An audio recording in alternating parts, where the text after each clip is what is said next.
Russia చమురు కొంటున్న భారత్పై సుంకాలను విధించేందుకు Donald Trump సై అంటున్నాడు. యూరోప్ దేశాలు కూడా సుంకాలను విధించాలని డిమాండ్ చేస్తున్నాడు. ఈసారి 100% సెకండరీ సుంకాలను విధిస్తేనే రష్యా యుద్ధం ఆపుతుందని అంటున్నాడు. అమెరికా అధ్యక్షుడికి యుక్రెయిన్ అధ్యక్షుడు జెలెన్స్కీ షాక్ ఇచ్చాడు. భారత్పై సుంకాలను విధించొద్దని కోరాడు. భారత్ను దూరం చేసుకుంటే దెబ్బతినడం ఖాయమని యూరోపియన్ యూనియన్కు జెలెన్స్కీ వార్నింగ్ ఇచ్చాడు. ఎందుకు జెలెన్స్కీ భారత్కు అనుకూలంగా మాట్లాడుతున్నాడు? ఇండియా లాజిక్ ఒక కమేడియన్కి అర్థమైతే వ్యాపారవేత్త బుర్రకు మాత్రం ఎందుకు ఎక్కడం లేదు? భారత్కు ట్రంప్ 100% సెకండరీ సుంకాలు విధిస్తే ఏం జరుగుతోంది? Let's watch. భారత్తో EU పెట్టుకుంటే కథమేనా? రష్యా క్రూడ్తో భారత్ గేమ్ చేంజర్ మారిందా? EUకు జెలెన్స్కీ ఇచ్చిన వార్నింగ్ ఏంటి? China and India are the primary funders of the ongoing war by continuing to purchase Russian oil against themselves. Who the hell ever heard of that one? In the event that Russia is not ready to make a deal to end the war, then the United States is fully prepared to impose a very strong round of powerful tariffs which would stop the bloodshed, I believe, very quickly. But for those tariffs to be effective, European nations, all of you are gathered here right now, would have to join us in adopting the exact same measures. విన్నారుగా Donald Trump మాటలు. తాజాగా ఐక్యరాజ్యసమితి general అసెంబ్లీలో Trump 56 నిమిషాల పాటు ప్రసంగించారు. ఈ సందర్భంగా మళ్లీ భారత్పై విమర్శలు గుప్పించారు. రష్యా చమురును కొనుగోలు చేసి యుద్ధానికి నిధులను భారత్, చైనా ఇస్తున్నాయని ట్రంప్ ఆరోపిస్తున్నాడు. అందుకే రష్యా శాంతి ఒప్పందానికి రావడం లేదని ట్రంప్ విమర్శించాడు. యుద్ధంలో రక్తపాతాన్ని ఆపేందుకు రష్యాపై అమెరికా స్ట్రాంగ్ సుంకాలను విధించేందుకు సిద్ధంగా ఉందని అమెరికా అధ్యక్షుడు క్లారిటీ ఇచ్చాడు. అయితే యూరప్ దేశాలు తమలాగే భారత్, చైనాపై ఆంక్షలకు సిద్ధమవ్వాలని ట్రంప్ డిమాండ్ చేశాడు.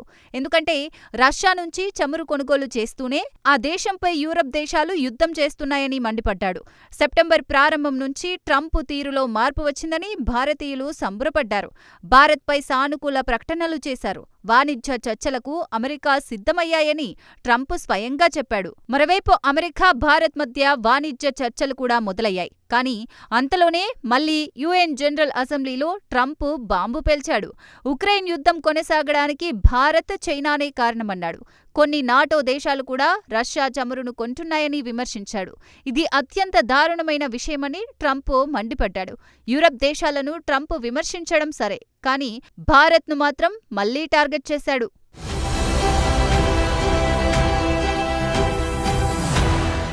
ఒకవైపు చర్చలకు ఆహ్వానిస్తూ ట్రంప్ ఇలాంటి వ్యాఖ్యలు చేయడంతో ట్రేడ్ డీల్పై సందేహాలు కమ్ముకుంటున్నాయి. నొసటితో వెక్కిరించి నోటితో నవ్వడం ట్రంప్కు కొత్తేమీ కాదు.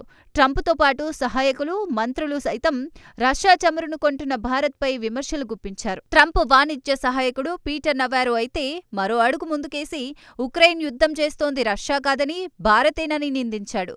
రష్యా చమురును కొనడంతోనే యుద్ధంలో మాస్కో రెచ్చిపోతుందా? నిజానికి కాదు. రష్యా నుంచి చమురును కొనడం ఏమాత్రం నిషేధం కాదు. రష్యా నుంచి ఎవరైనా చమురును కొనుగోలు చేయవచ్చు. పైగా క్రూడ్ ఆయిల్ను భారత్కు రష్యా డిస్కౌంట్పై విక్రయిస్తుంది. ఆ తర్వాత శుద్ధి చేసిన చమురును యూరప్ దేశాలకు భారత్ ఎగుమతి చేస్తోంది. నిజానికి యుద్ధంలో ఉక్రెయిన్ పోరాటానికి భారత్ సహకరిస్తుంది. యుద్ధంలో కీవ్కు భారత్ సహకరించడమేమిటి? యుద్ధంలో డీజిల్, పెట్రోల్ అత్యంత కీలకమైనవి. భారత్ నుంచి పెద్ద ఎత్తున ఉక్రెయిన్ డీజిల్ను కొనుగోలు చేస్తుంది. రొమేనియా, తుర్కియే మీదుగా ఈ ఏడాది జనవరి నుంచి జూలై మధ్యలో 50 లక్షల టన్నుల డీజిల్ను ఉక్రెయిన్ దిగుమతి చేసుకుంది. ఈ డీజిల్ ఆగిపోతే ఉక్రెయిన్కు భారీ దెబ్బే పడుతుంది. ఈ విషయం ఉక్రెయిన్ అధ్యక్షుడు జెలెన్స్కీకి బాగా తెలుసు.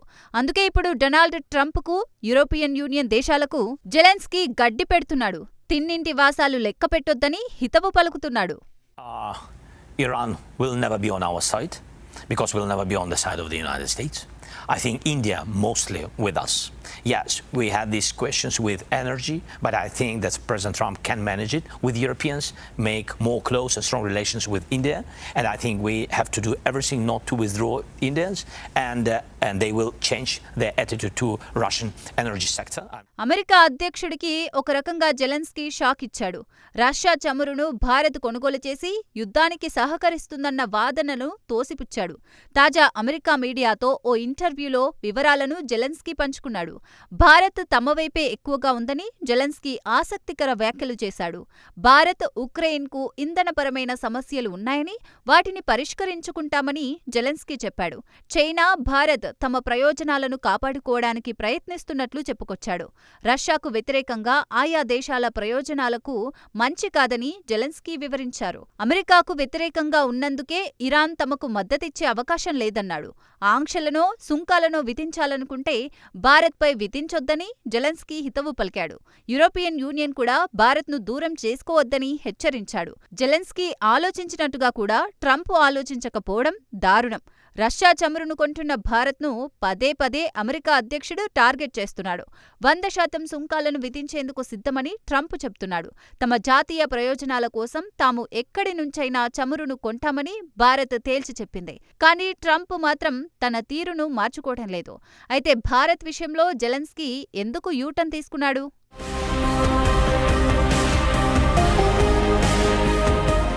జెలెన్స్కీ యూటర్న్ తీసుకోవడానికి ఇక్కడ 2 కారణాలున్నాయి. మొదటి కారణం పుతిన్, మోడీ స్నేహం. ఉక్రెయిన్ యుద్ధాన్ని ఆపుతానని అమెరికా అధ్యక్షుడు డొనాల్డ్ ట్రంప్ పదే పదే చెప్పాడు. కానీ ఆగస్టు 15న అలస్కాలో పుతిన్తో ట్రంప్ సమావేశమయ్యాడు.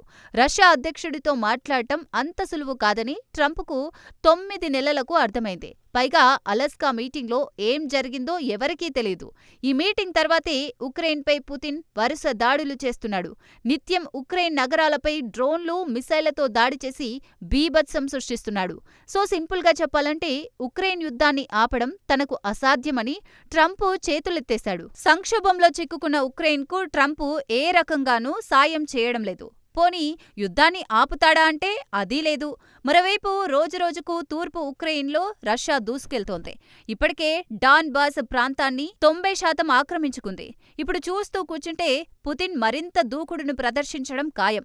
యుద్ధంలో పుతిన్ను ఆపాలంటే ఒక్క భారత్తోనే సాధ్యం. ఎందుకంటే పుతిన్ను ఒప్పించే సత్తా ప్రధాని మోడీకి ఉంది. మోడీకి పుతిన్తో సన్నిహిత బంధముంది.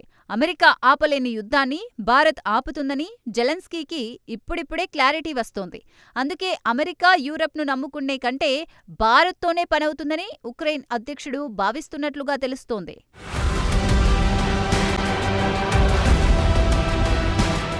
ఇక రెండో కారణం డీజిల్. 2022లో ఉక్రెయిన్పై రష్యా యుద్ధం ప్రకటించింది.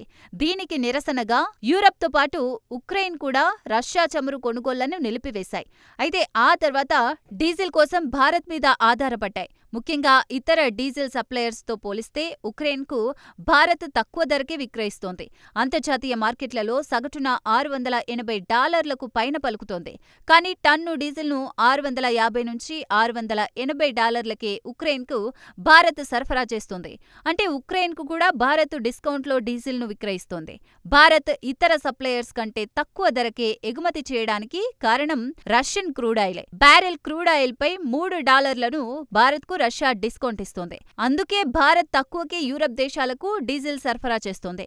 ఒకవేళ ఇప్పుడు భారత్పై 100% సెకండరీ టారిఫ్స్ విధిస్తే యూరోపియన్ దేశాలకు భారీ దెబ్బే పడుతుంది. ఇతర దేశాల నుంచి డీజిల్ను అధిక ధరలకు ఎగుమతి చేసుకోవాల్సి వస్తుంది. అందుకే జెలెన్స్కీ భారత్ విషయంలో పునరాలోచించుకోవాలని యూరప్, అమెరికా దేశాలను కోరుతున్నాడు. ఒకవేళ భారత్, చైనా దేశాలు రష్యా నుంచి చమురు కొనుగోళ్లను ఆపేసినా అంతర్జాతీయ మార్కెట్లలో ధరలు పెరగడం ఖాయం. ఎందుకంటే ఆ 2 దేశాలు గల్ఫ్ సప్లయర్స్ మీదే ఆధారపడవలసి వస్తుంది. క్రూడ్ ఆయిల్ కోసం పోటీ తీవ్రమవుతుంది. ధరలను చమురు సరఫరాదారులు పెంచేస్తారు.